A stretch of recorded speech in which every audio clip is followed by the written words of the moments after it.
Hello, we're looking at a 3/4 piece of copper that I took out earlier this year in my sprinkler business, and you could see it has 1, 2, 3 repair couplings on it, and I was repairing a ball valve, so I had to cut this out, and this was not leaking.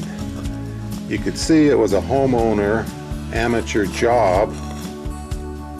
There's all your joints.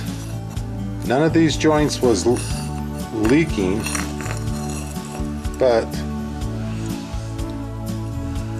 watch this. This was an extremely lucky plumbing job. Here's one of those 3 joints, and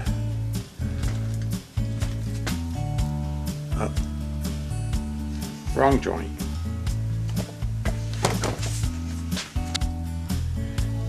Here's one of those soldering joints on that piece of pipe, and this was not leaking, and there was solder all the way around on it.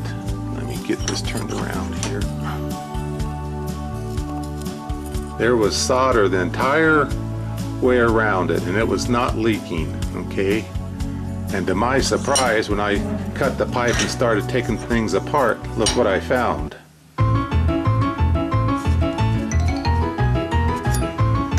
There was no solder in that joint at all. None whatsoever. But it wasn't leaking. You talk about the luckiest soldering job ever. You know, it's crazy. That's why it's a good idea to